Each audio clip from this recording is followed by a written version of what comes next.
G'day everyone, and welcome back to another shell finding adventure. We're at the usual beach. I'm just starting on the other side, just to see the nice sunrise. To kick things off, we are finding our first shell. It is a black nerite. Pretty common, but I've just been enjoying these ones lately. Anyway, the waves look a lot rougher out there than I thought they would, but still, we've got about an hour until low tide, so let's see what we can find. I forget about this every single time. The reason I didn't come yesterday afternoon and came so early this morning is because it was extremely windy yesterday.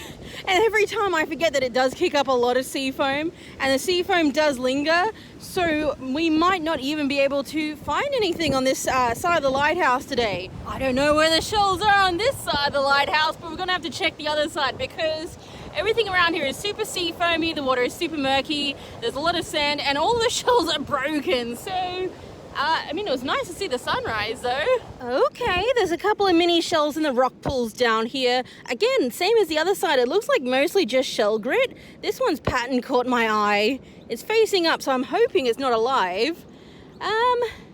It seems like it's just empty on that opening, and it does have the tip. Oh, he's really cute. Look at him. I'm trying not to drop him. This one's a very cute little Hebrew cone. At maximum size, they're probably about 3 times longer than this, and quite a bit chunkier, so this is still just a little guy. You know me, I'm not usually a fan of pearl oysters. Can I move this rock? Yeah. This one looks quite large, and it looks quite intact on the lip, so I am a little bit interested. There we go, some incrustations on the side of it right there. I guess that's some kind of tube worm. That was probably a bit of an oystery bits over there. Yeah, it is all nice and intact though, and it's got a great kind of like coppery color. I don't know, what color would you call that, everyone? I'm gonna guess it's a blotched pearl oyster because that's what I always guess that they are. I have no idea. Oh, I have no idea if that's right. I was just looking up and then my eyes landed on a cowrie. Oh, cowrie, come to me. He doesn't feel like he's going to be a super shiny one, actually. He feels fairly dull. Anyway, that one is a yellow tinted cowrie to go with the blotched pearl oyster. I am at the shore. This is why I didn't want to go to the regular side to start off with. I knew I'd spend too much time looking at the minis on the sand. That one is a joined bird cardita, just a common brown one. And you know what? There are a few of these hanging about. I might collect up a few today just because of something different. These are sea urchin spines from a Sputnik sea urchin. Oh, that's cute. What are the chances I'm gonna crush that in my little shell bag?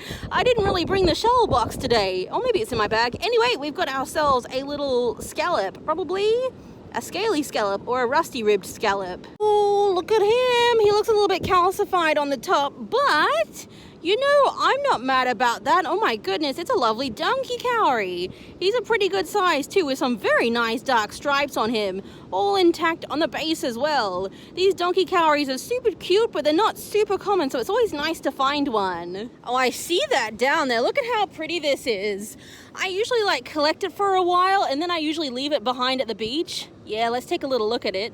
This stuff is a type of red coral, or I should say it's a type of red sea bush.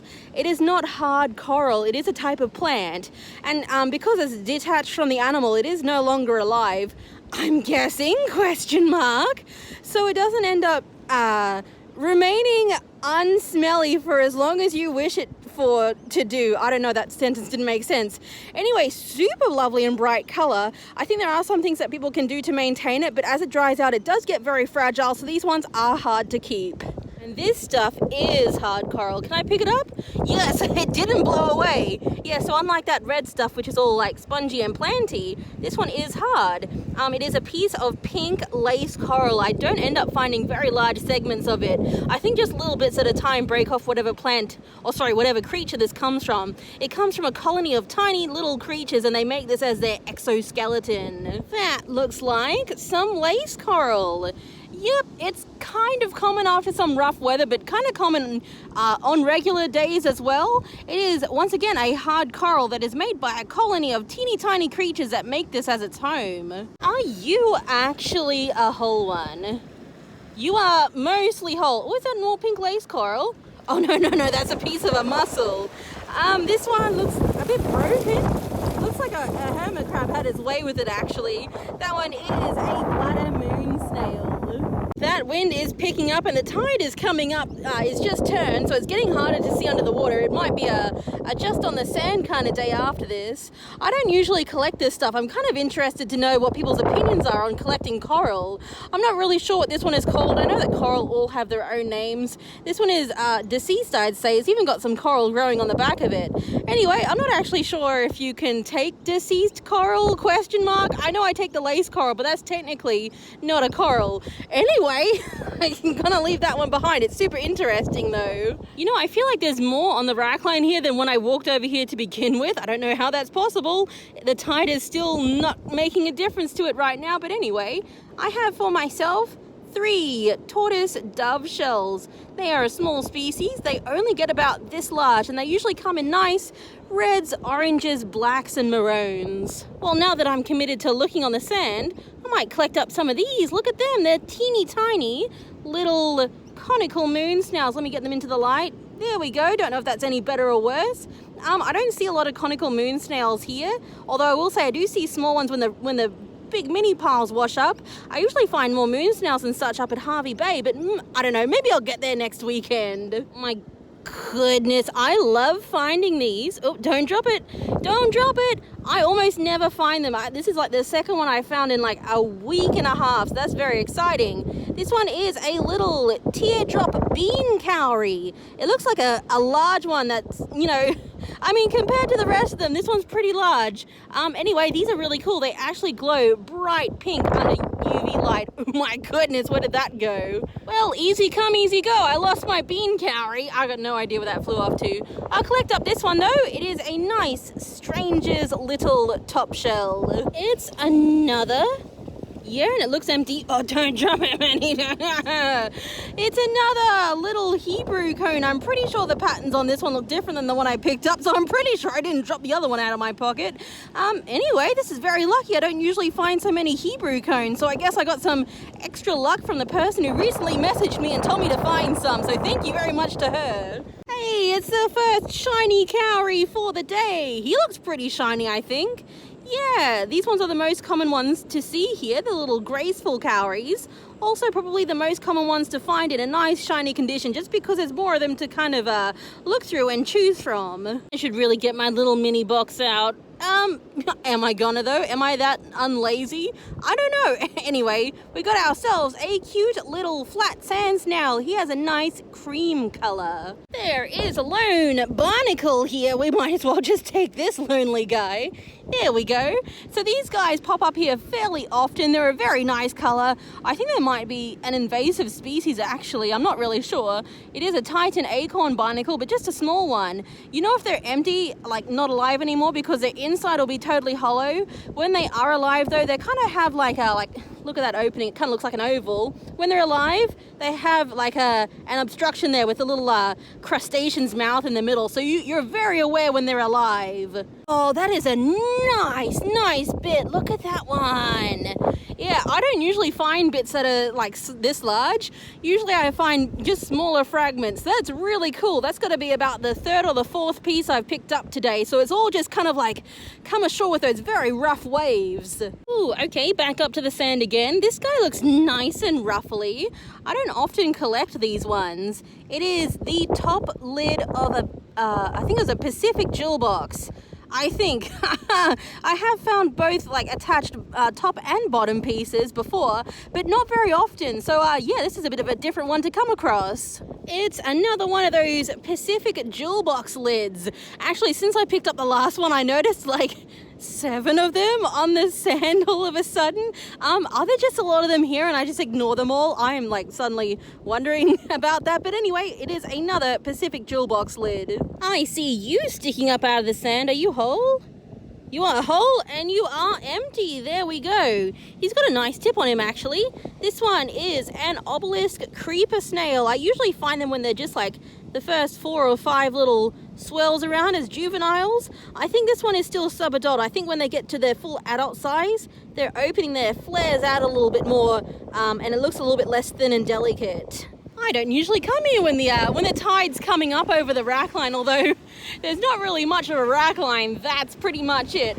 Anyway, it's more coral, but I do like to collect this stuff because I think it's pretty cool. I just call this stuff brittle coral because when it dries, it gets very brittle and crumbly. But other than that, I'm not really sure what it is. It looks pretty cool though. Yes, that one's sticking quite well. Oh, I was actually half wondering if it was a live one stuck on a rock under the sand. This one is a toothed siphon limpet. It siphons air, I think? I'm not sure. All I know is it's not one of the true limpets because it breathes air. And there we go. The one we've all been waiting for. Come on, you can acknowledge it. You wanted to see this. It is a blotched nerite. Oh, look at him. It's day for the jewel boxes after all. Oh, he is very cute. That is the top and bottom half. It's just a little baby one. Obviously, this top is a lot smaller than the others I picked up. I think it's another Pacific jewel box. Another nice limpet. And yes, there is another toothed siphon limpet over here. I want to look at this one though. Yeah, it looks pretty nice. He might have is that a chip out the side or did he just grow not perfectly round? Anyway, I think this one is my goodness, I think it's one of those radial limpets. I'm not getting the name right. I'll put it up on screen for us all. It's fine, everyone. It's fine. I got it back this time. I was looking at this spot earlier. This one must have just come in.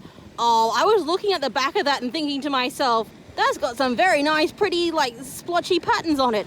The front of it is even nicer. How about that? Once again, I have no idea which scallop it is. Once again, it is either the rusty rib scallop or the scaly scallop. Oh, look at him. Is he a little bit damaged? I think he's missing a bit of the final segment of his swell there. I keep dropping everything. No, let's blame it on the wind. It wasn't my fault. It was obviously the wind taking it away from me. This one is a cute little abalone. Not really sure which one around here. It could either be the Brazier's abalone, the honey abalone, or something else, and I'm never very good at telling them apart. But anyway, it's super, super cute. I have returned to the spot where I dropped my little bean cowrie, the little teardrop one. Not because I think I'm going to find it, just because I want a few last-minute goodies. This one looks really nice. It is a very large, graceful cowrie. It is much larger than the first one I picked up a while ago. I do see these ones from time to time. I forget what they're called. Someone told me once and I can't remember. It is a very kind of niche little shell that just pops up here sometimes. And yes, I did pick up a couple more conical moon snails and another obelisk creeper snail. The water keeps coming and going and everything's kind of displaced and it moves about a bit. And then I see more stuff I want to collect. This one is another dove shell. It's quite large for what it is. It is a telescoped dove shell. Somehow it has turned into a nice day for the minis. I might collect up this one. I don't usually show them often, but they are very common here. There's just pebbles on the inside. I usually see live ones on the rocks and then I have to pick them out of the drainage holes in my water shoes. This one is a mulberry whelk. It is a type of droop shell. And right next to it, yeah, we'll take this little guy as well.